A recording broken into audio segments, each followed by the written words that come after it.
rebound the basketball very well. But for Iowa State, it can be any guy, any night. They've had 5 guys score at least 20 points in a game this year. Can be a different guy. Deandre Kane, Melvin Edgar, George Niang lead the way for Fred Hoiberg's Cyclones.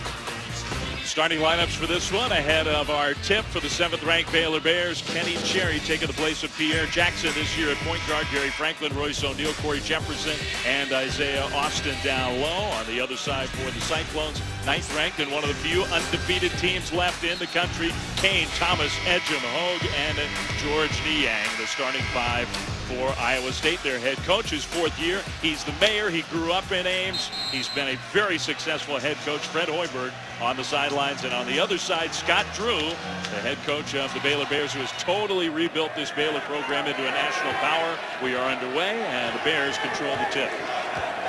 And Dave, I think the key for the Bears tonight, they want to establish themselves in the paint early. Maybe try to get Edgem or Niang in foul trouble. Try to go to their leading scorer, Corey Jefferson. I think Baylor feels like they're the deeper team. Jefferson on the perimeter. Baylor will play 9 guys, 14-plus minutes a game. Deandre Kane gets in the passing lane. Did step on that end line, though, out of bounds. So nearly a steal. The shot clock reset. I think the officials are going to discuss whether that should have happened.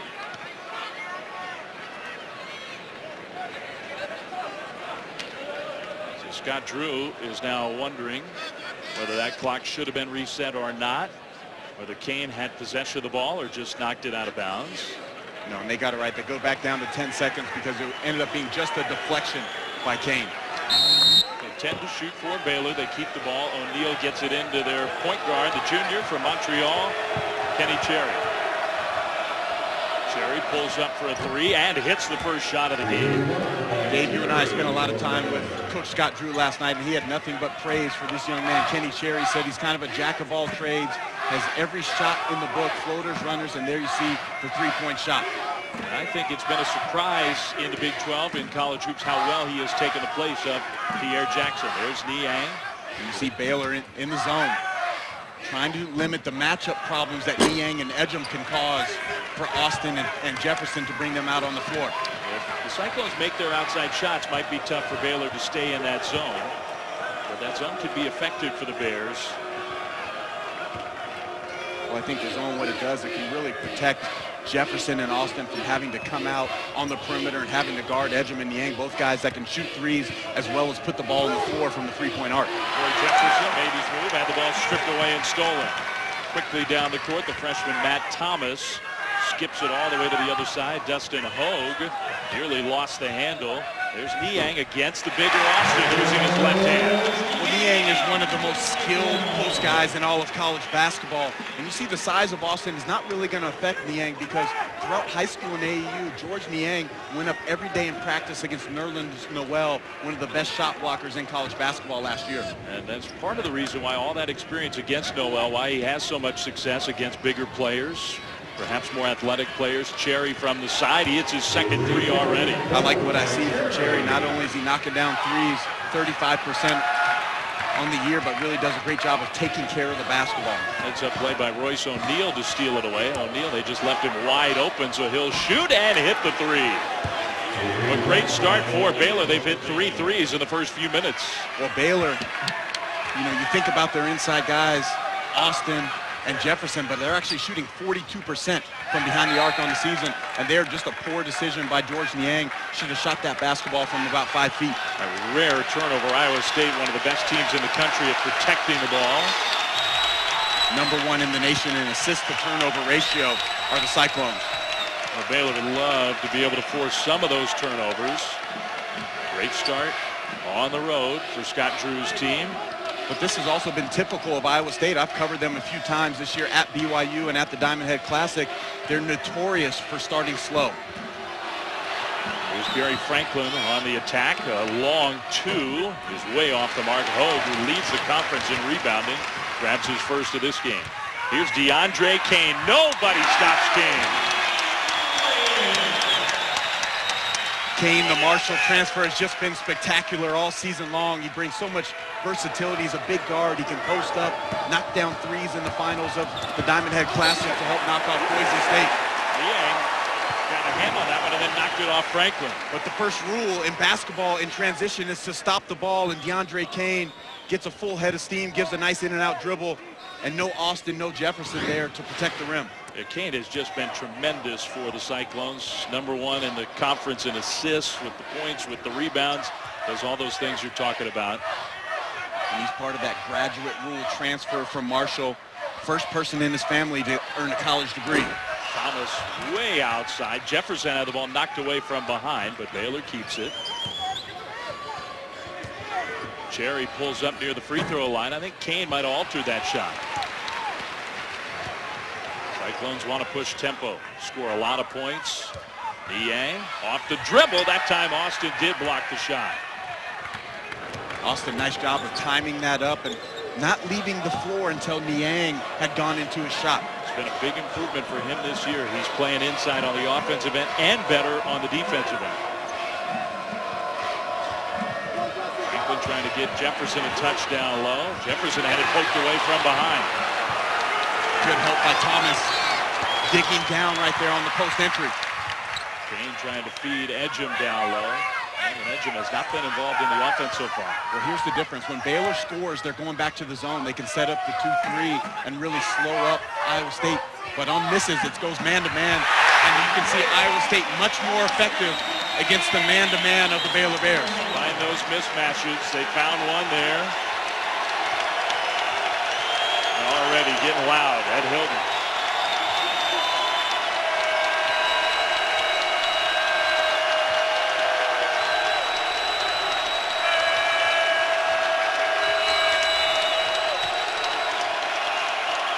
Happening so far on this possession for Baylor.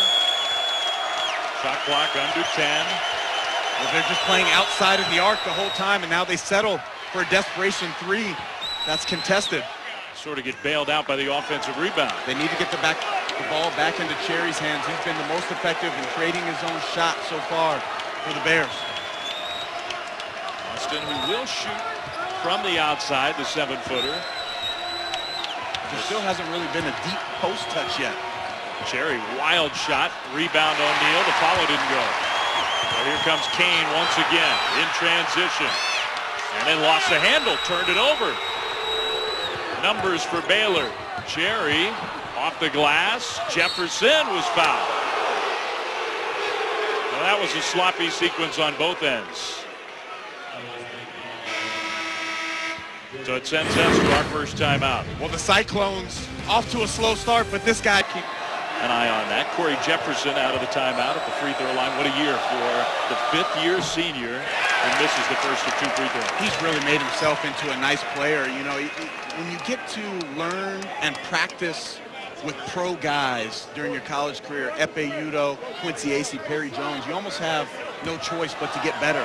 And Corey Jefferson has really bided his time. He probably could have maybe transferred to another program, seen more minutes earlier in his career, but this is where he wanted to be, and he's really developed and made himself into a legitimate pro prospect. So Jefferson will take a rest. Baylor plays 9 guys, and they play significant minutes, those 4 that come off the bench. And their bench is really good. Their bench averages 30.9 points per game. And Heslop, number 5, when he comes in, nearly instant offense for the Bears. Rico Gathers also in off the Baylor bench. Thomas looking for a seam against that zone. That was a tough pass. The whistle blown, and a foul against Baylor.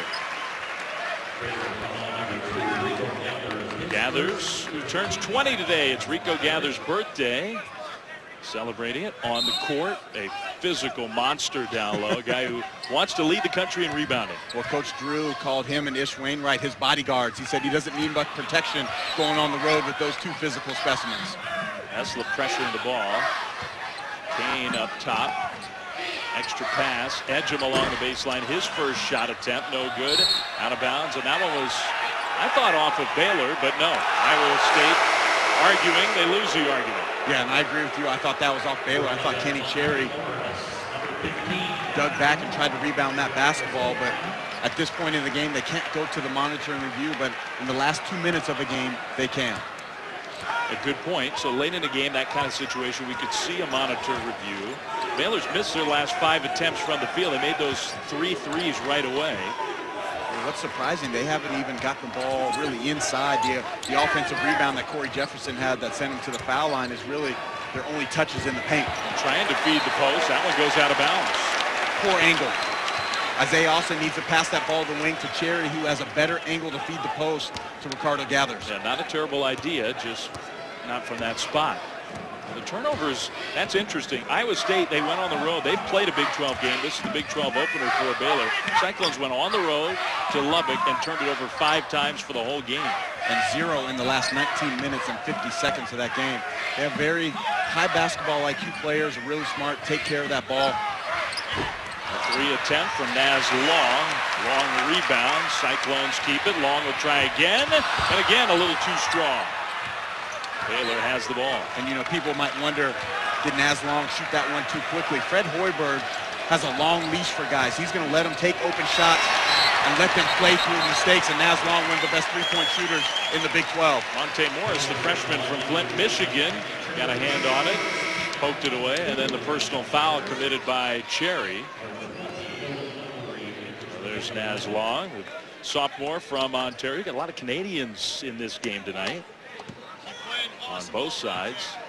Monte Morris, who has it now for Iowa State, his head coach made a point to tell us against Texas Tech he might have been the best player on the floor for stretches. He loved the way his freshmen played. Well, the one thing now it does with Monte Morris on the floor, not only can he knock down open perimeter shots, but allows Deandre Kane to move off of the ball and maybe concentrate on scoring a little bit more. Morris missed that one from the outside. Cyclones are 0 for 5 from three-point range in the early going. Austin, well contested, scores anyway. And this is where Isaiah Austin's game has really changed in the past year. Isaiah Austin last year would have shot that ball from 17 feet. But now he wants to have more of an emphasis on scoring inside of the painted area. Him and Coach Drew talked after the season about him helping the team out by scoring in the paint. Daring Kane to shoot, knocks down the long three. Dave, when I covered the Cyclones in the final of the Diamond Head Classic, Boise State's game plan against Deandre Kane was to make him shoot three-point shots. He missed his first couple, and then he got dared by the Boise State assistant coaches to keep shooting, knocked down 2 in a row. He gave him a couple of glares, and he really made him pay as he had over 20 points in the championship game. Brady Heslett, he can shoot from 3. His shooting touch has come back from the outside. That's his first make of the night. So the Bears have made 4 threes in 5 tries in this first half. Iowa State has so many guys they can run into that high post area. You see Edgem there, Hogue can go in there, Niang can be very effective. Well, as long, he's going to keep trying from the outside. Missed another one. Ish Wainwright off the bench for Baylor.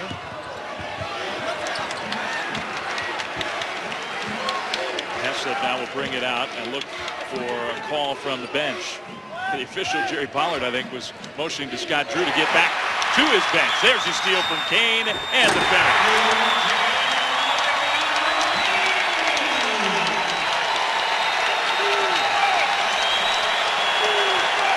Kane's got 9 of Iowa State's 11.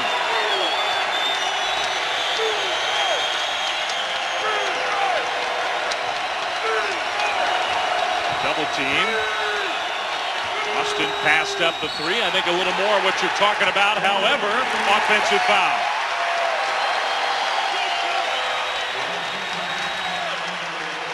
So that's a turnover for Baylor. Timeout. It's loud at Hilton. 4-point lead for the field goal percentage. So a good shooting team that gets known in some ways for their size and shot blocking around the basket, but they've knocked down shots from the outside so far, 4 of 5 from three-point range. Iowa State, meanwhile, just 1 of 7. So 2 top 10 teams playing in the Big 12. First true road game for Baylor. Iowa State trying to stay undefeated.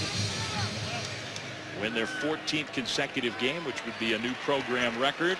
Dave Fleming, Miles Simon with you from Ames, Iowa.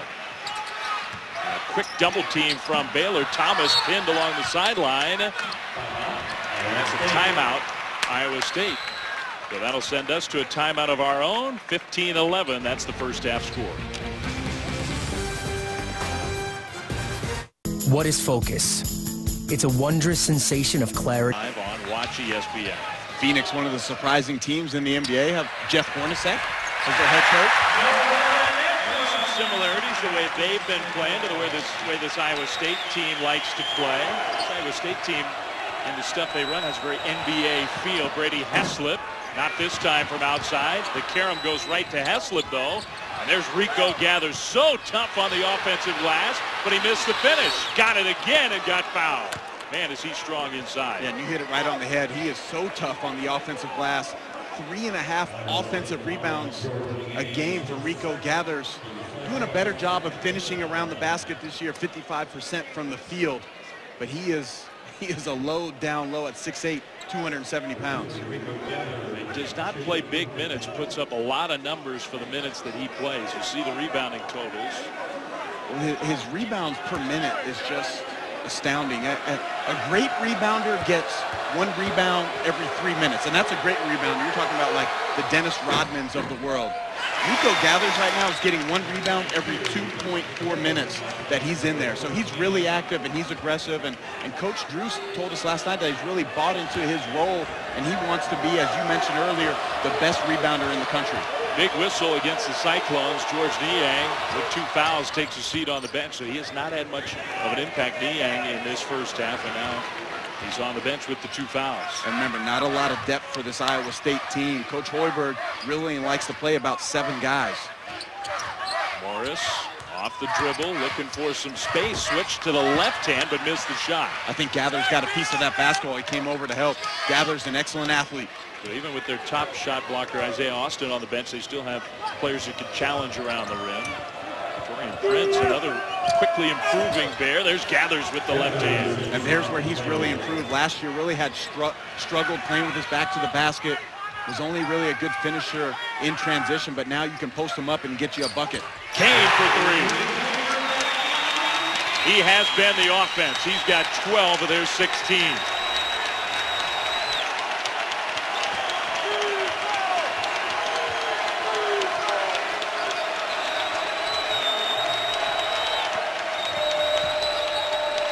Jefferson doesn't shoot a lot of threes. Missed that one. Cyclones want to run. Kane, whistle, count the basket.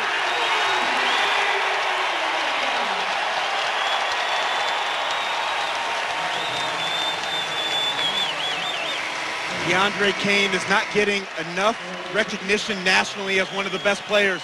But there you see the physicality. He's 6'4", 200 pounds, takes the contact, hangs in the air, and is now going to the line to try to complete the 3-point play. Yeah, you can flex after a move like that. Deandre Kane, 14 first-half points. And Dave, I think the best thing that I love, I got to talk to Deandre Kane right before shoot-around today, but he's just really improved his all-around game. If you look at his numbers at Marshall, yeah, he got the 15 points a game. He was, second team All-Conference USA, but he averaged 4 turnovers a game. And he admitted to me today that he said, I was just too loose with the basketball.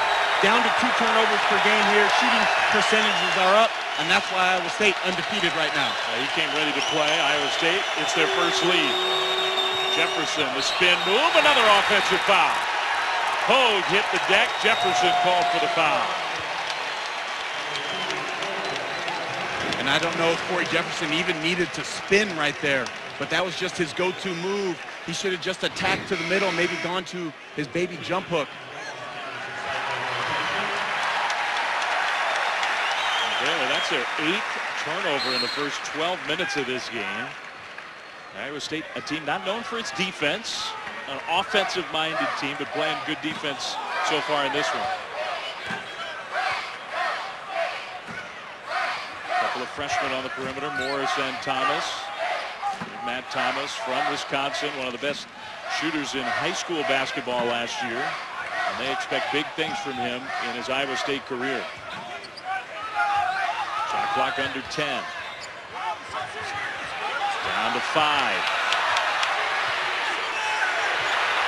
Thomas, I don't know if he got it off. In fact, he did not. Shot clock violation. And that was a freshman mistake there by Thomas. He didn't recognize that the shot clock was going on. Neither did Monte Morris, the other freshman in the backcourt there, and they gave it to Daniel Edozie, who had nowhere to go. And there's Deandre Kane, who's leading the way for this Cyclone team, just flexing and doing his thing here in the first half. involving the Cyclones in 13 years. So a big night, a banner night for this Cyclones program. Undefeated still into the new year. 1-0 in Big 12 play. Isaiah Austin, his game has really improved. Yeah, you see he just really wants to get into the painted area, even if it's off of a face-up. Doing a better job of just attacking the basket this season. A true 7-footer, the number 3 ranked prospect in the country coming out of high school a year plus ago. There's Melvin Edgar. I think the Cyclones would like to get him going on the offensive end. Well, you see on that possession, they have the zone so spread out because Iowa State has 3-point shooters at every position on the floor, and Edgar flashes in from the weak side and knocks down the mid-range. Good look. Cherry wide open from O'Neal. Missed the shot. Rebound, Morris. Good job of keeping it in bounds. Morris on the move. Lost the handle, but avoided the turnover. There's Edgar. No good. The Bears will play some up-tempo themselves. Franklin back to Cherry. They're daring him to shoot. Started off hot. He's cooled off. Thomas in transition. 3!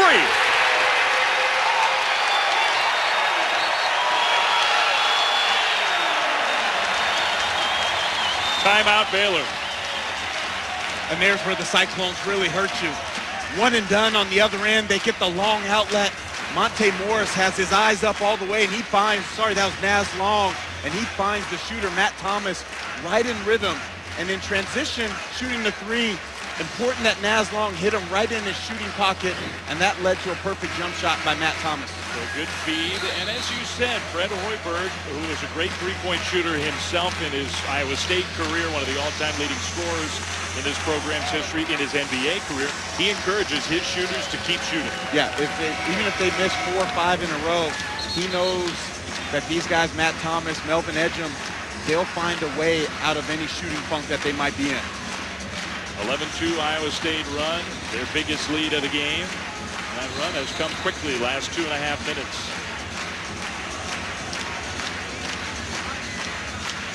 Now the Big 12 Conference that looks to be so strong this year.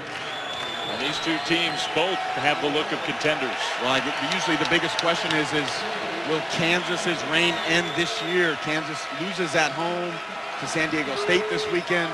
But I think it's going to come down probably to the last weekend. Oklahoma State, Baylor, Iowa State will all be in the mix. Austin lost the handle. Here's Deandre Kane. Great outlet to Edgar on the move. Got fouled. A great pass from Deandre Kane in the open court.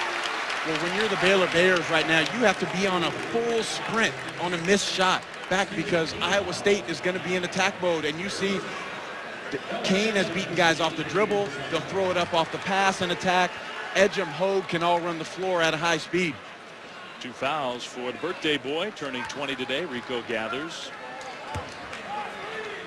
Edgar, almost 18 points a game and almost 8 rebounds a game. Misses the first of 2 free throws. He has not grabbed a rebound yet in this one. And what's amazing about Edgar, he led the Big 12 in rebounding last year. He's the 3rd player in Big 12 history to lead the league in rebounding at 6'6" or shorter. Only Terry Black from Baylor and PJ Tucker from Texas, the other 2. And his partner now, Dustin Hogue, if he can go throughout the season, he would be the 4th guy at 6'6" or under. Hogue, number 22, newcomer with the Cyclones, leading the conference right now. He's even a little shorter, I think, than Edgar. Right now, I'd like to see Isaiah Austin get in the post area. He has the 6'6" Hogue guarding him. Franklin with the foul. Count the basket. He'll shoot 1. Nice job by Gary Franklin, able to drive the baseline there. Gets to his left, absorbs the contact from Hogue on the blocking foul, and now we'll go to the line to complete the 3-point play. First foul on Hogue. Gary Franklin, who transferred from Cal to Baylor. Another player under Scott Drew who has gotten better incrementally, taken on a much bigger role this season. Yeah, the biggest thing that Coach Drew emphasized with us is that he is one of the best leaders that he has on this team. The guys really listen to him. They follow him. He's very vocal, but he's having his best year in a Baylor Bear uniform. Scott Drew called him a future coach. The guy, if he wants to do it, can do it. Kane used the screen, then lost the handle, turned it over. Ball on the floor, and they'll give Baylor a timeout to save their possession. So timeout, Baylor. While we have a moment, we get a chance to remind you about a college basketball doubleheader featuring a couple of really good games. Thursday night showcase on ESPN. First and 7, top 25 matchup, Louisville and Memphis, and then the #1 ranked team in the country, Arizona UCLA at 9 Eastern. The first really big game in the Pac-12 so far this year. The Wildcats, undefeated, top-ranked team in the country. That schedule, some road blocks perhaps out there, and maybe none bigger than the one at Pauley. Well, they've really tested themselves away from the McHale Center already. Went on the road and won at Michigan. Went to a neutral site at Madison Square Garden and knocked off Duke, and then also went to San Diego State and won, which is not an easy place to win. But UCLA will be an interesting test because the Arizona's team is not a great perimeter shooting team, and UCLA and Steve Alford, they're going to play a lot of zone against the Wildcats. And so will the Wildcats front line be able to step up, kill them on the offensive glass, and try to dominate the Bruins front line of the Ware twins and Tony Parker? Their only meeting of the regular season. They need to play twice a year. They do. It should be almost a rule in the Pac-12. Kind of, the ACC made a rule when they went to more teams that Duke and North Carolina are going to play home and home every year. Arizona and UCLA should have that same rule in the Pac-12. Good open look for Baylor, but the missed shot. So the Cyclones with the ball, still leading by 1. The shooting is definitely picked up for Iowa State. After a cold start, Deandre Kane was red hot right from the beginning. Edging with the much bigger Austin on him. He'll shoot over the top and hit the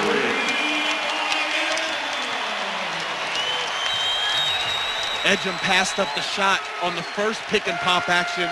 Austin closed too short. Even though he has the long arms, he still wasn't within enough reach to contest that shot on Edgem. Maybe the 7-footer just not used to being all the way out away from the basket. There's Heslop with the answer on this end. Heslop is such a confident player. Brings a calmness to this team. Edgem hits another one. Back-to-back threes. The kids who played against one another growing up, Edgem and Heslop, they know each other well. Played with each other this summer in the World University Games for the Canadian national team. Austin working his way through the lane. That's a beautiful move for a 7-footer. I love what Isaiah Austin is doing. He's not settling for jump shots. Wants to get in the paint, has a 6-inch size advantage over Hogue. Puts it on the floor, and then elevates over the top of him with a running hook. The sequence we were talking about with the threes answered on both ends. Melvin Edgar, impressive shooting. Well, that's poor communication defensively there. Just a rhythm jump shot for Melvin Edgar. Knocking down that three-point shot, something that he's become very good at over his last 2 years in a Cyclone uniform. Edgar was so quiet in the first half of this first half. Now he's got 10 points. So he's really turned it up. I think the unquestioned leader, as much as Deandre Kane has done for this team, changed his program in some ways. Melvin Edgar, he's the guy who leads the way. Well, he's the guy that also has waited his time to become a star here. Played behind Royce White for a couple years. Then last year they're loaded with the guards and Corey Lucius and Clyburn and Babb. But Edgar knew that it was going to be his time, and he was going to be more the focal point of this team, especially on the offensive end, as now he's the leading scorer. So he really worked on his ball handling, his three-point shooting, because he knew that Coach Hoiberg was going to give him a lot of freedom on the offensive end. Edgar has 10, Kane has 15, the rest of the team has 5 combined. So it's been a 2-man show on offense for Iowa State. Under 4 minutes to play in the first half. Kane uses the Edgar screen, goes right to the basket, challenges the shot blocker and scores. Kane showing all the tools tonight. Knocking down the three-point shot, has been excellent in transition, and they're using the pick and roll and getting all the way to the paint and the soft touch over the extended arm of Isaiah Austin. Yeah, we showed that shooting number, 7 for 7 from the floor for Deandre Kane. Heslop curls off some action. Prince with the step back jumper, tough shot. Austin had his hand on it, couldn't come away with the ball. Here's Long. Morris 3. Good!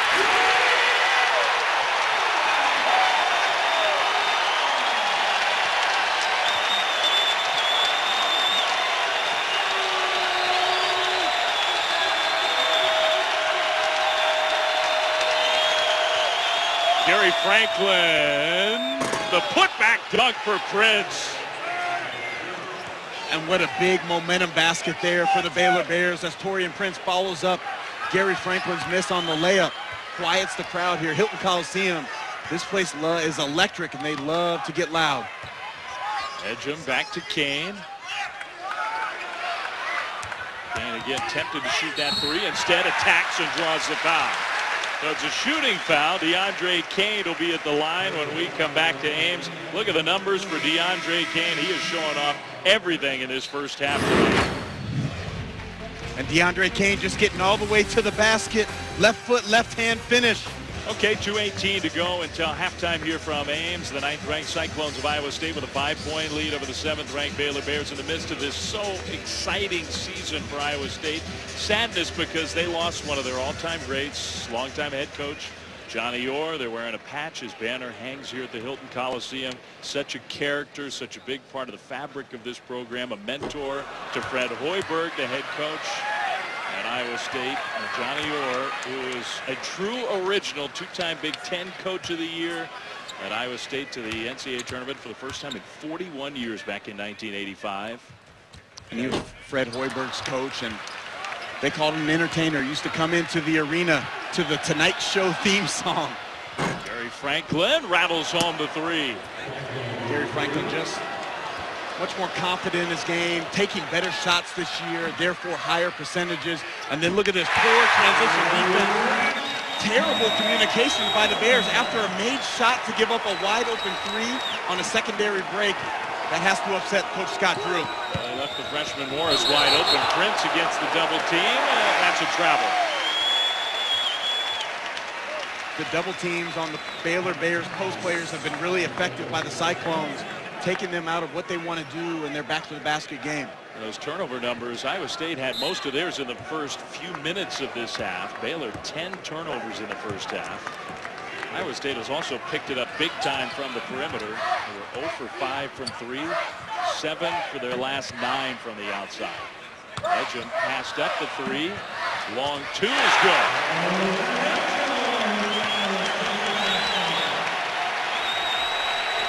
Well, when Edgem's doing things like that, taking off the bounce, one dribble, and ripping it back through, there's really nothing you can do about that. That's a foul down low. Kane playing post defense against Corey Jefferson. First foul on Deandre Kane, who leads everybody with 17 points. Baylor needs that guy, Corey Jefferson, to get it going. Jefferson really struggled so far in this game, hasn't made a field goal, has one free throw to his credit. But he's a much better player than what he's shown, but he needs to get something back to the basket. He has the size advantage as Franklin knocks down another 3 off the baseline out of bounds. Big shot by the senior Gary Franklin. Hey, he's got 9. And these last few minutes, he's keeping Baylor close, down 4. Hogue way off the mark from 3. He's not a great outside shooter. Good bounce pass. Prince. Blocking foul. Count the basket. Coach Fred Hoiberg very upset about that call. Felt that Hogue was in position. But I think that Prince was going into his upward motion pretty close. And that's the rule. You have to be set before the offensive guy is going into his upward motion. Second foul against Dustin Hogue. Torian Prince, chance for the three-point play. Cut this lead down to 1 with 57.6 seconds. Another play. We keep saying about it, everybody on this Baylor team, he has just gotten better and better. Yeah, and he's playing his best basketball over the last 2 games. 15.5 points over the last 2. Just has a knack for scoring the basketball. Great feel for putting the ball in the hoop.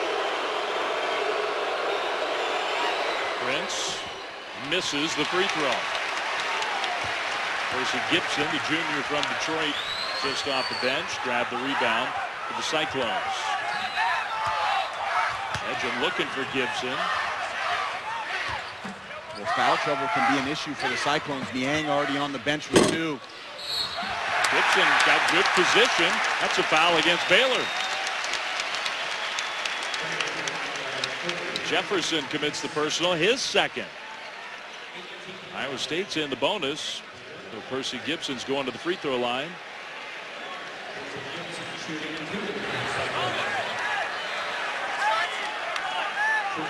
They played the last couple of years for this Iowa State team.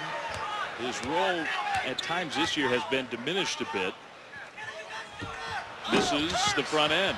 Out of bounds, off of Iowa State.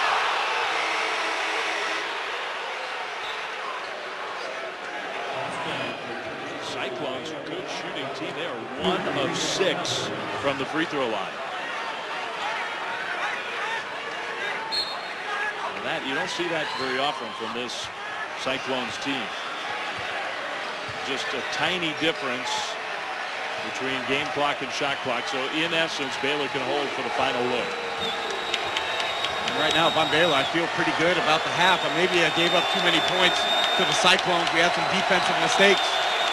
But probably a Kenny Cherry, Isaiah Austin high pick and roll here to end the half. See that clock look. Here comes Austin to set that screen. Didn't hit him on the roll. Cherry fumbled it, shoots it. And the long rebound is going to carry him out of bounds. Half a second still on the clock. So Baylor will have the ball from that corner and see if they can throw one towards the basket. Well, with half a second, that's enough time to catch and shoot, Dave. 0.4 or above, you have plenty of time to catch and shoot, come off the screen. Be very aware of Gary Franklin. Remember, he already came off on a baseline out of bounds play to knock down a three a couple minutes ago. Heslip will come in. Be interesting to see if Baylor can get a look. 0.5 of a second. Look for Iowa State to switch a lot of these screens. They're versatile on the defensive end with the guys that they have on the floor. And you put your longest guy, Daniel Udozi, on the ball.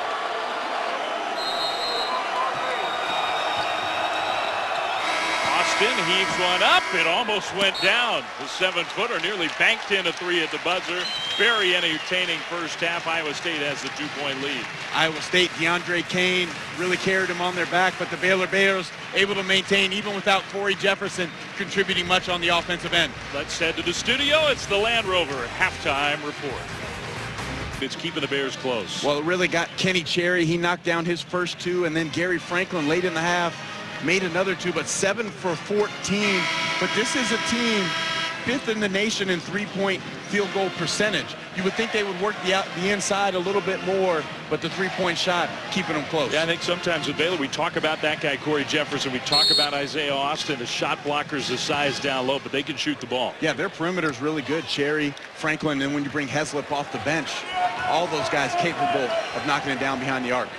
Meanwhile, Iowa State with the ball first, and a dangerous pass, almost stolen. That is a travel. So the bad pass led to the turnover, and the Bears have it. And both times that Scott Drew has went to that trap has caused problems for Iowa State. You love to see the element of surprise. First time it was out of a timeout, now out of halftime.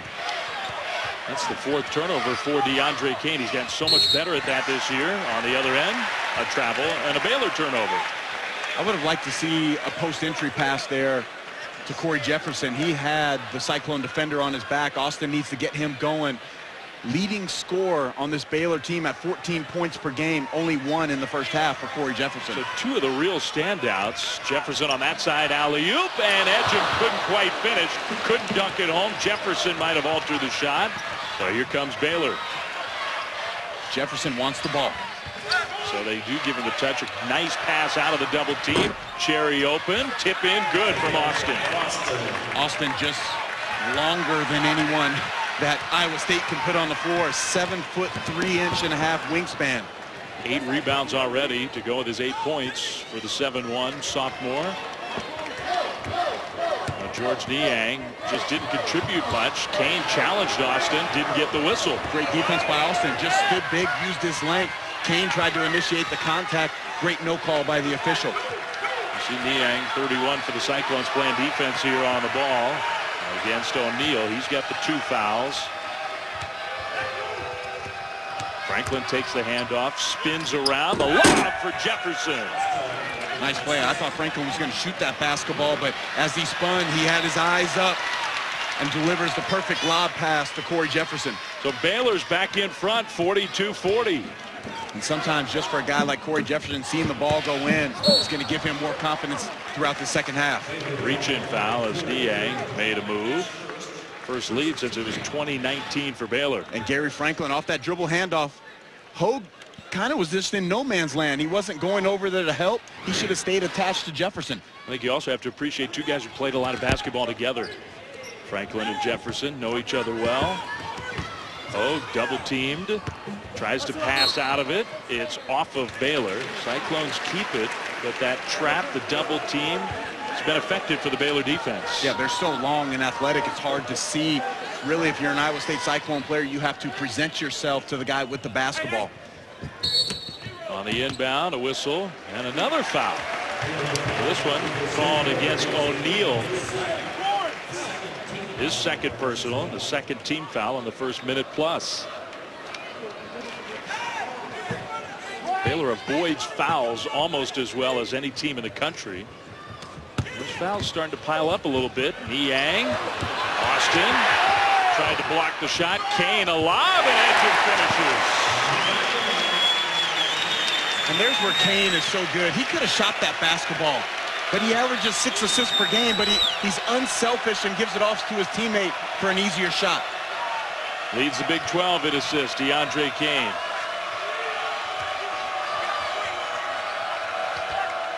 Austin with the dribble move against Niang. Ball poked away. Kane, layup good.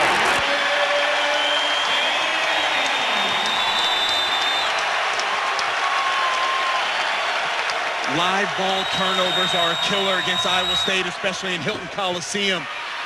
Long rebound. Here come the Cyclones. Kane again was fouled. And Franklin shows some good sportsmanship, goes over and makes sure Kane's okay. Dave, anytime you're playing against a high-scoring, high-octane team, live ball turnover is going to kill you. First you see the little lob, and then now the turnover, the look ahead, and Kane with the little step through, able to finish at the rim. But Baylor has to limit those turnovers, keep them to a minimum. Otherwise, they can get run out of the building here in the second half. Yeah, the live ball turnover, so a turnover where the ball doesn't go out of bounds or the whistle blows. And even the misses that lead to those long rebounds can almost act like outlet passes. And you hit it right on the head on that last one. It was a long shot, long rebound. Kenny Cherry, the point guard, needs to be the first guy back. It was Gary Franklin in that case, committing the foul. So the official's going to come over here and explain to us what they're going to review. I see. So one of the officials, it's not a review. Jerry Pollard, who's a great official, is hurt. He got a hamstring problem. So for a guy who we see all over the country, working a lot of games, doing an excellent job, that's Mark Whitehead, who came over and explained that to us. David Hall, the other member of the officiating crew, but Jerry Pollard goes back into the locker room. Yeah, and these officials, they don't have an easy job. And we were talking to David Hall before the game. I mean, he did West Virginia, Texas Tech last night. So these guys have to be in great physical condition, then fly different parts of the country on back-to-back days. So injuries are part of it sometimes for the officiating crew. And there you see him pulling up lame there, and he's on his way back into the training room to get looked at. Yeah, so we'll see if Jerry can make it back out onto the court. If not, we got a two-man crew going forward, which doesn't happen very often. It's kind of like the old school days now when I was in high school and playing AAU ball. Deandre Kane, what a game, and we've got still 17 plus to go. Kane's already at 20 points. He's got 5 assists. Well, what a special story this young man is. He wears the number 50 because his dad, Calvin, passed away shortly before he turned 50 years old. His dad, Calvin, had a brain aneurysm. This was when Deandre Kane was at Marshall University. Deandre had to drive from Marshall University to his hometown of Pittsburgh, and his dad was in a coma. And Deandre, at the age of 20, had to make the decision to take his father off of life support in a very short amount of time. And he was talking to me about that today, and he said the weird thing about it is 4 or 5 months before that, Deandre's dad's brother, Deandre's uncle, had a brain aneurysm, was in a coma, and when they went to see him, Deandre's dad told Deandre, if I'm ever in this state, you have the right to pull me off of life support. But a life-altering decision for this young man, Deandre Kane. Said the most difficult decision of his life. Hard to believe that a kid that age would have to go through that. And Kane, with all the stuff that's happened to him, has already graduated, working on a master's degree, and having a heck of a year. Brady Heslip for three. Baylor is not going away tonight. No, and it's the three-point shot, and Brady Heslip is instant offense, 13 points per game, and he's the career leader in three-point percentage in Bear history. Thomas, good shooter on the outside. The freshman will launch one. No, but the tip in, yes. And who is that? Deandre Kane, one of the best guard rebounders in the country at 7 per game, active on the offensive glass. Gets the rebound, gets the putback. Cyclones up by 3. But those are the ones, if the Bears come up with, the point guard is in the middle of the paint, those would be transition opportunities for Baylor. Gathers gets the touchdown low. That double team came very quickly. He did get a shot off. The ball caromed out of bounds, and they say off of Baylor. And I thought Thomas got a piece of it. Thomas will go to the bench, and Monte Morris comes in once again. Scott Drew sets up his defense. Cyclones with the ball up by 3. Kane with those 23 points. That already matches his Iowa State career high. This is his first year in Ames. And that was set in the finals of the Diamond Head Classic against Boise State, where he really just took over that basketball game. Edgum, no good on the 3. What a rebound. Dustin Hogue with the follow.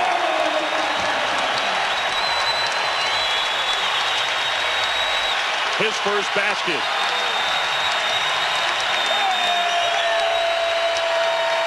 Hilton Coliseum is alive. Cherry had it stripped. Kane, Edgum!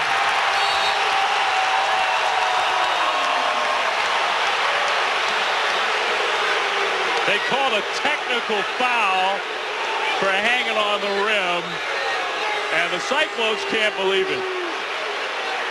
And that might be a timeout saver for Scott Drew, because the place was rocking.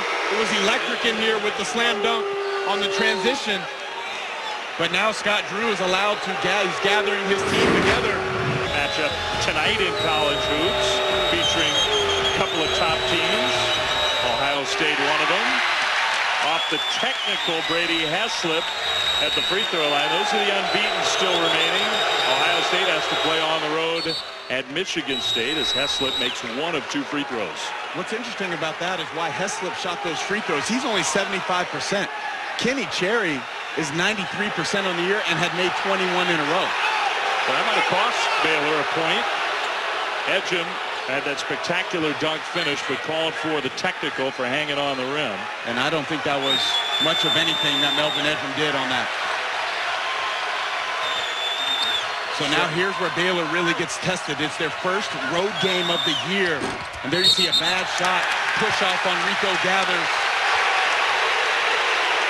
And Scott Drew, he's upset at Corey Jefferson.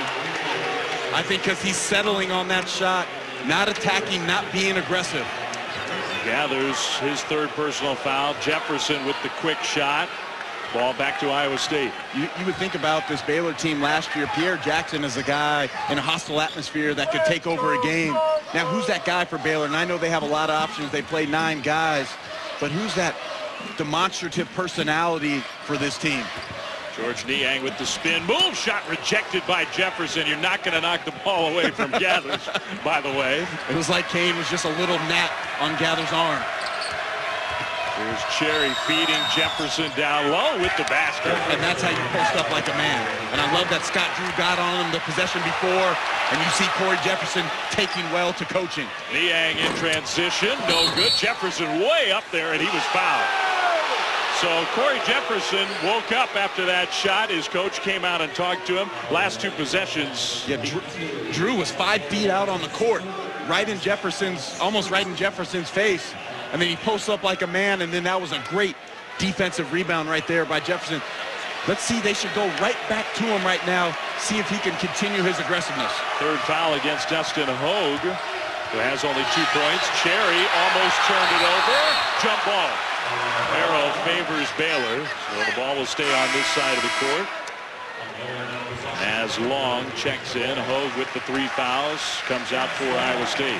And Dave, you see Kenny Cherry slip right there. We mentioned in the first half, the floor is not in great condition. Cherry tried to stop, and his feet just went out from underneath him. There's just something, they don't know what it is, but there's a dust or some dirt on the floor. They're having a real hard time getting it out of here. And it had been a problem since shoot-around. Baylor coaches were out there during shoot-around sweeping the floor, trying to get it ready for play tonight. I think overall they've worked really hard to make sure it hasn't been a big problem. We haven't seen too many players slipping around. But that was an example, and it's something to be concerned about on both sides. Cherry, who slipped, will inbound the ball. That slipped with the freshman Morris right on top of him. Shot clock under 20. Let's see if they can get Jefferson another touchdown low. Jefferson along the baseline elevates. Didn't need it. Could have faced up at 15 and then went to a back down. Niang into the corner. Long 3. Good!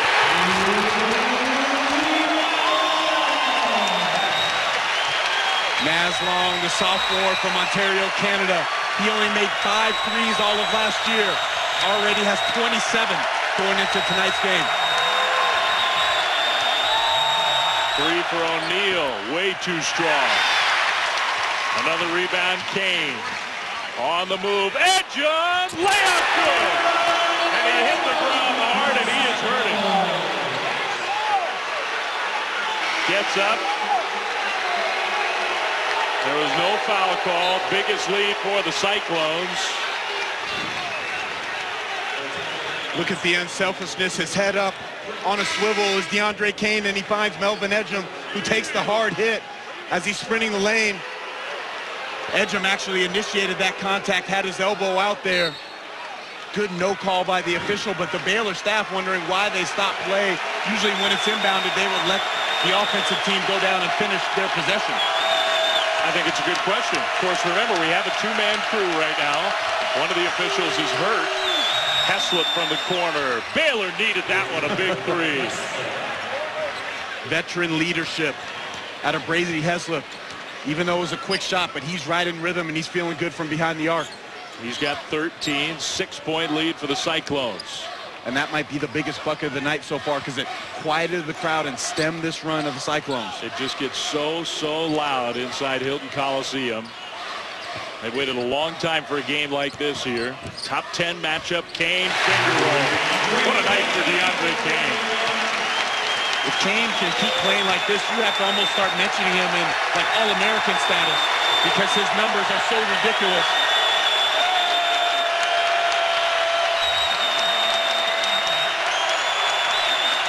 Franklin, that double team came. This time Gathers got it out of the double team quicker. Austin tried to slam it home. Couldn't do it. Edgem from the corner. Too strong. It would have just exploded in here had that shot gone down.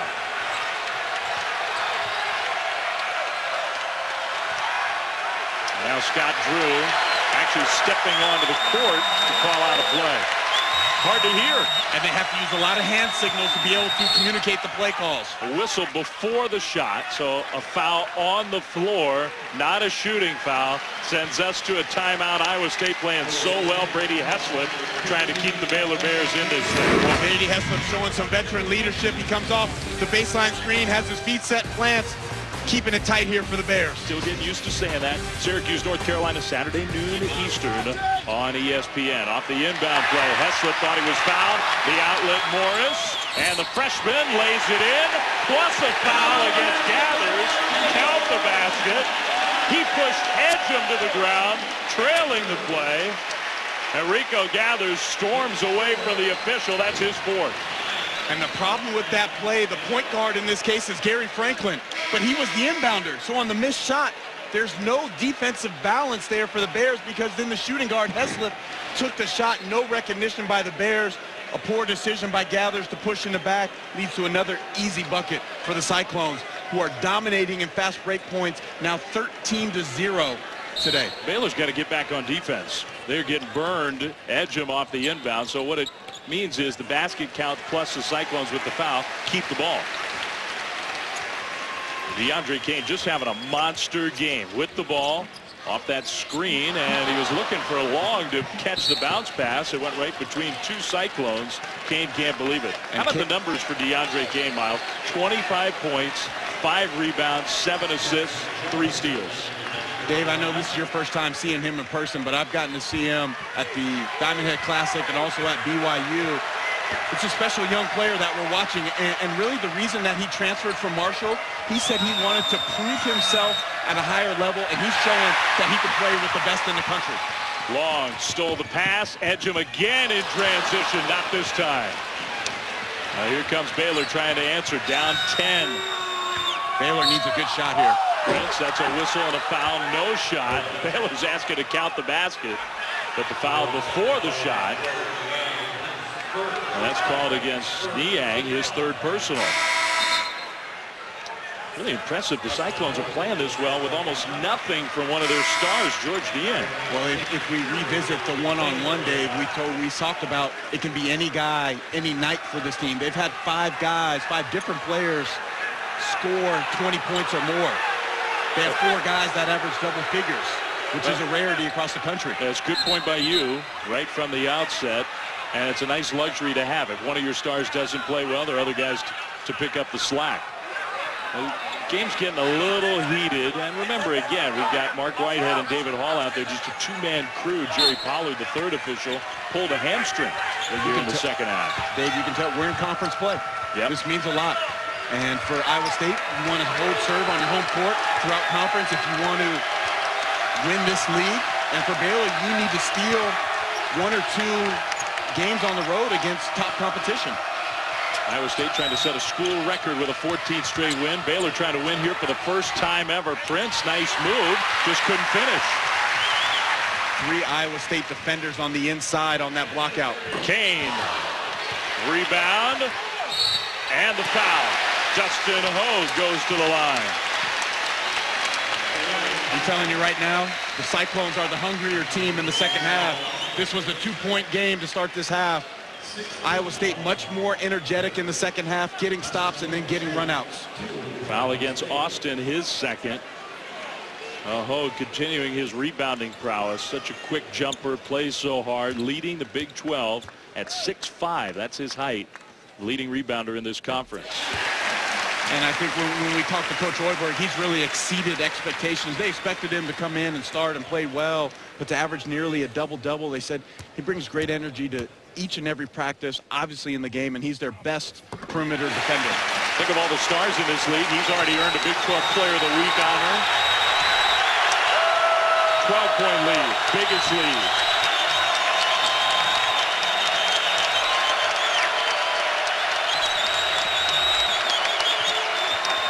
Cherry dribbling through the defense. Prince traveled.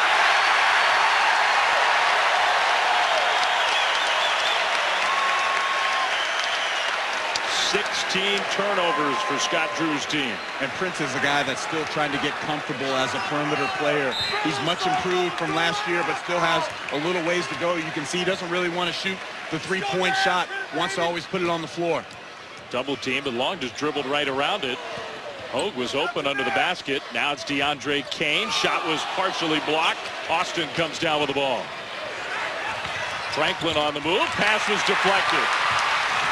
In the open court, Deandre Kane against the shot blocker. No foul. Franklin open. Hits a big 3. Gary Franklin has been clutch in this game. Hit 2 big ones in the first half. Kane gets knocked hard. Cyclones fans want an intentional foul. Kane gets up slowly. Again, you said it, conference play is here. And it's getting physical and chippy, and it's been that way the last few minutes. And that was a hard foul delivered there by Taurean Prince, and they're going to go to the monitor to see if it's a flagrant. But again, no defensive balance for the Baylor Bears. Where's Kenny Cherry? Since the first couple of minutes of the game, Kenny Cherry has pretty much disappeared and has really lost this matchup to Deandre Kane. because Gary Franklin made the three-point shot, and he was still almost the first guy back. Kenny Cherry's the point guard. Maybe because this is his first game in a hostile atmosphere, Cherry's getting a little bit overwhelmed at this point, but he needs to gather it together. But Deandre Kane going hard to the hoop. Prince was just kind of a shoulder shrug into Kane. I think that's just a good hard foul. Yeah, I mean, I guess the question the officials will ask, was there any sort of play made on the ball? But there's so many ways you can go with that. Think about the end of game chances when a team has to foul and then they go grab a guy, but they don't call a foul on that. I don't see anything really dirty or malicious. And yeah, in some ways, it's almost like his teammate kind of helped knock him into Deandre Kane. Sometimes a fall in these games make the foul seem a lot worse than it really is. Prince just kind of ran out of room. He was trying to cut off with the angle there. The officials are going to get the two head coaches together and talk about this one, so we'll see. Mark Whitehead has taken charge.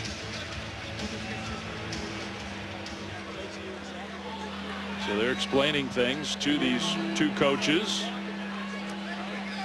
No, neither one has given it away with the facial expression yet. Usually in these meetings, you can tell which way it goes. Don't play poker with either of those guys.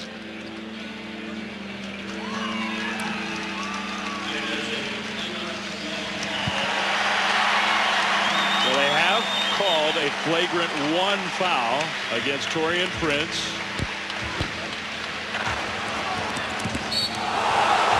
But I think to your point, Dave, the thing that they saw is that he really didn't make a play on the basketball. And that's why they're giving the intentional foul or the flagrant foul. Yeah, and I think you used the word malicious, and I would agree. That was not a malicious play from Prince, but it could still be considered a flagrant foul, and that's what they've called it here. So Kane will get the free throws. Cyclones will keep the ball. Prince does not have to leave the game. Flagrant 2, the player would be ejected from the game. From a different angle, and it didn't look all that terrible from that angle. But we saw it in real speed without the real play for the ball. I think that was the difference maker with the call. Well, Deandre Kane, he's been the man tonight for the Cyclones, putting up season-high numbers. He did score 40 points in a game at Marshall, so he's more than a capable scorer. But here's a guy that Fred Hoiberg takes in. He's taken a lot of transfers, but he's a winner. This guy at Shenley High School in Pittsburgh, Pennsylvania, went 76-0. When he committed to play for Hoiberg, George Niang texted him and said, let's go. And Deandre Kane's response was, I just want to win, man. Let's get it done. Good defense by Baylor forced the timeout. Iowa State could not get the ball inbound. Cyclones playing very well here in the second half. 9:42 to go. 9th-ranked team of the country is trying to stay undefeated. They lead. Great game. Michigan State already won 2 road games in Big Ten play, going on the road, winning at Penn State and at Indiana. We did speak with the officials just to confirm during that timeout about the flagrant 1 call. Player made no attempt at the ball. That was the determination. The officials are allowed. Once the whistle has blown, when they've actually called a foul, you can review. You've got 3 options. Keep it a common foul. Upgrade it to flagrant 1 or flagrant 2. They upgraded it 1 notch. So the Cyclones have the ball. Long, from a long way out.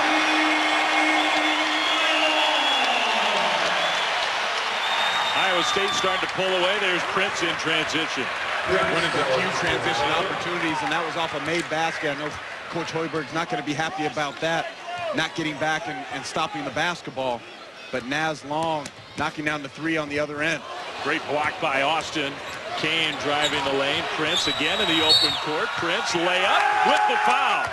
So Taurean Prince, he's the guy who committed that flagrant 1. Since then, a couple of baskets in the open court. Well, I like to see Taurean Prince just moving on to the next play. Isaiah Austin at nearly 3 blocks per game on the season. Defense leading the offense, and Taurean Prince, a guy who's really improved his perimeter skills, including his ball handling, able to take it coast to coast.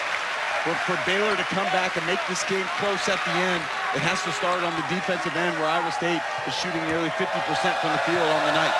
Despite a very cold start for the Cyclones, the shooting numbers have gone way up. But Prince at the line completes the 3-point play.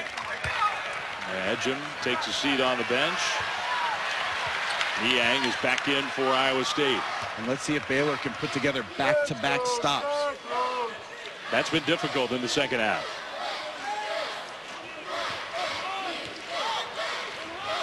Kane trying to help his freshman get into the right spot. Niang from that elbow area. Baylor's done a great job against him. Shot clock down to 10. Niang off the mark. Jefferson rebound. And the Bears again out quickly. Franklin three. In and out. Maybe a little bit too quick, but 2 possessions ago, he pretty much made that same shot off the made basket. Yeah, I don't think Scott Drew will have a problem with that one. No, Franklin has done a much better job, especially this season, in shot selection, taking the ones that he wants and getting good ones, and therefore his percentage has been up. Beautiful runner from Monte Morris. He's going to be a good player. I love Monte Morris, 4-to-1 assist-to-turnover ratio. Michigan, Mr. Basketball. He's already turning into a good player. Austin, that double team came very quickly. He made a nice pass out of it. Cherry missed the three. There's Austin. Out of bounds and off of Baylor. Now Austin's not happy about it. Very upset. Baylor's got to get it going. Down 11 on the road against undefeated Iowa State. Here a while. Deandre Kane is a transfer. He just showed up at Ames this season, and yet the two of them, you watch those highlights, it looks like they've been playing together for years. Yeah, you just see that they're very in sync. It's almost as if they're just playing on a string with each other. But I think when you have a veteran leader like Kane, who has produced at a high level for Marshall in the Conference USA, it's pretty much easy to adapt. Niang with the bounce down the lane. George Niang.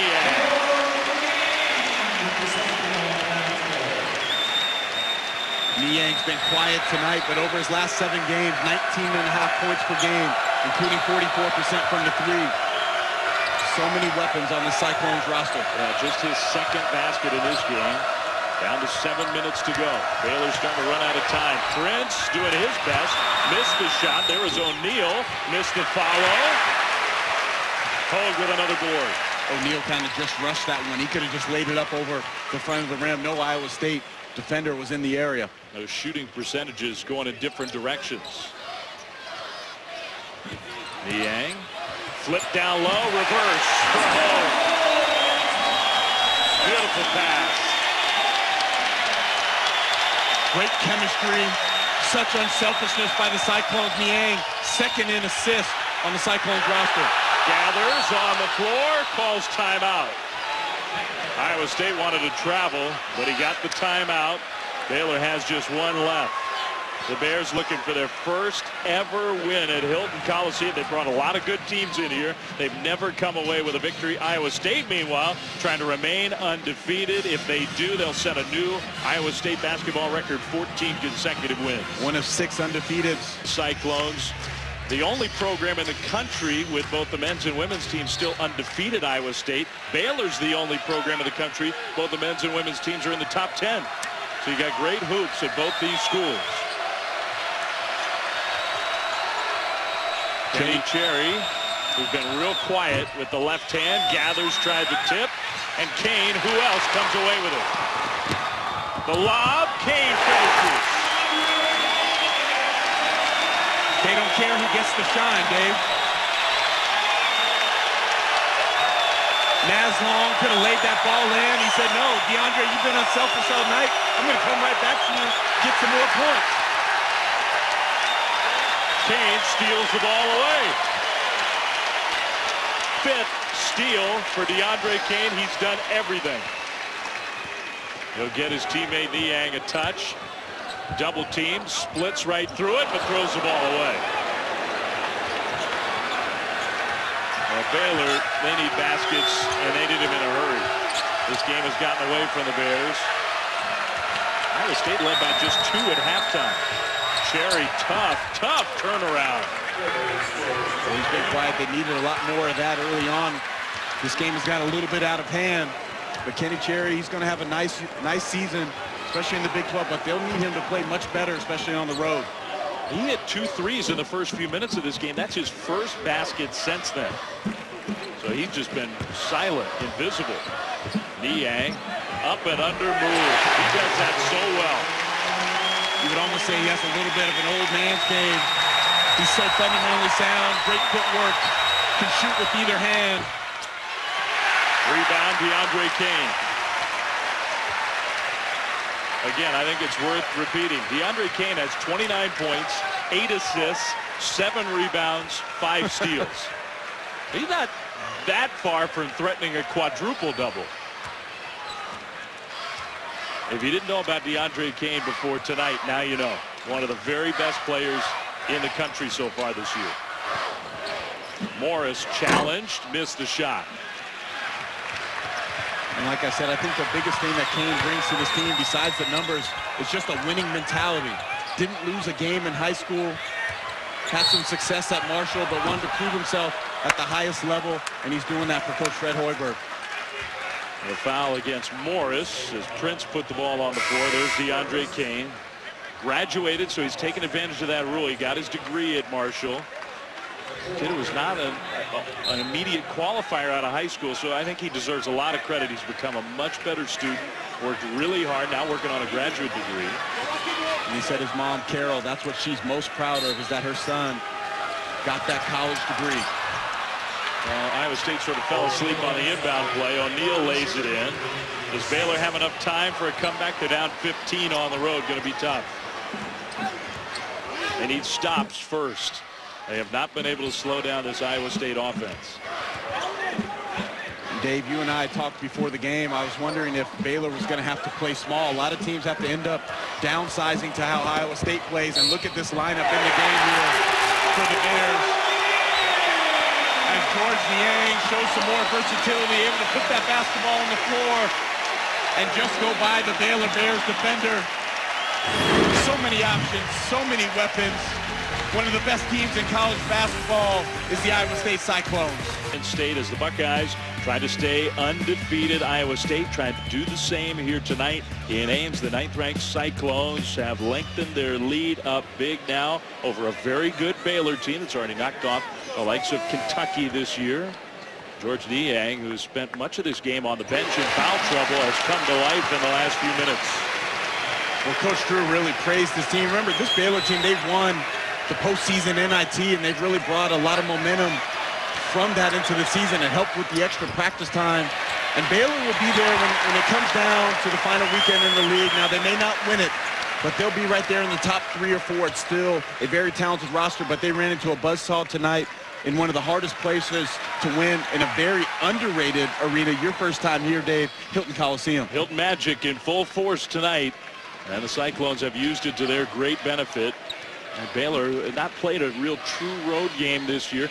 They hung in there, down by 2 at halftime. The second half, though, Iowa State has just turned it up. And before the break, I was going to talk about how was Baylor going to have to come down and take their size out of the game as Monte Morris, the freshman, knocks down another 3, kind of an exclamation point on the evening.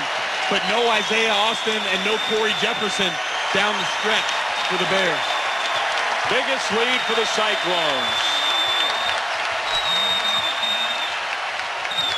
Cherry, Kane went for the steal, almost had the breakaway. Instead, Franklin hits the 3. Gary Franklin with his 5th 3 of the night. Him and Heslop have been really the only guys on the offensive end that have showed up for the Bears. Kane, meanwhile, nobody stopped him, and he can't believe it. He missed the layup. Niang tried to draw the charge. That's a blocking foul, though. Got to give the guy room once he catches a little space. And it's just so many different guys. Shot clock winding down. Monte Morris ready to shoot that ball from NBA range. And when it's going good, everything seems to just be dropping. Monte Morris is going to score a lot of points for Fred Hoiberg and the Cyclones before his career is over. Just a freshman. Mr. Basketball in the state of Michigan. And what's unbelievable, the stat that really stands out for Monte Morris coming into tonight's game, 3 turnovers in the last 188 minutes of play, and that's a freshman, folks. Yeah, the Cyclones have done a very good job taking care of the ball after some early troubles. There's Austin with the follow dunk.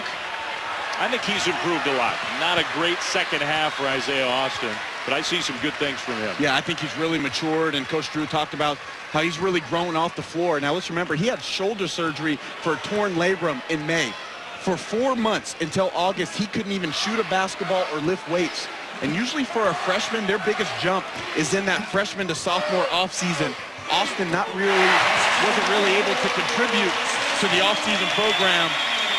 Didn't get cleared for contact until the first day of practice. But I like what I've seen from him tonight. Franklin missed the 3 after Hogue had hit a 2. So the final minute, and the celebration is on. They call a charge against Deandre Kane, who's got to be careful. He slammed the ball down, not happy with the call. About the only thing that's gone wrong for him in this game. Iowa State will have a school record 14th straight win. Cyclones, at least for now, going to stay in the top 10. One of the last undefeated teams in college hoops. Their 3rd win over a ranked opponent this year. They beat Michigan. They beat Iowa. Now they will take down Baylor. Kenny Cherry, runner. Corey Jefferson scores. Jefferson had a quiet game. Yeah, they didn't really establish him from the start. I thought they would try to go inside, but remember, they knocked down those early threes, and then they stayed with the perimeter attack. You want to get a guy like Jefferson going early and often. No, Cyclones content to let clock work off.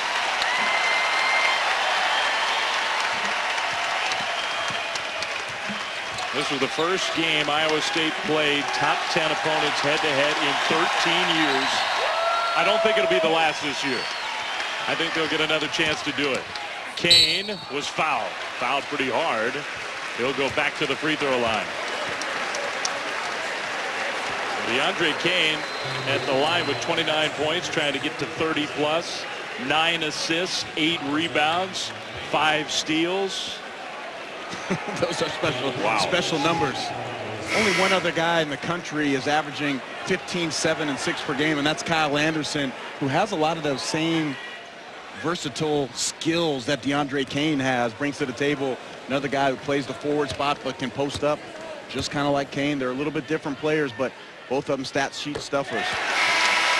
Now, Kane likely is going to come out of this game. Niang comes out. Just 21.5 seconds left. And Dave, this was a 2-point game at the half. Yeah. Big time performance from the Cyclones in the second half. Kane short-armed that free throw. Heslip on the move. Challenge, scores with the foul. So now Kane can come out of the game. Heslip will go to the line. Helping up his teammate, Dorsey Walker.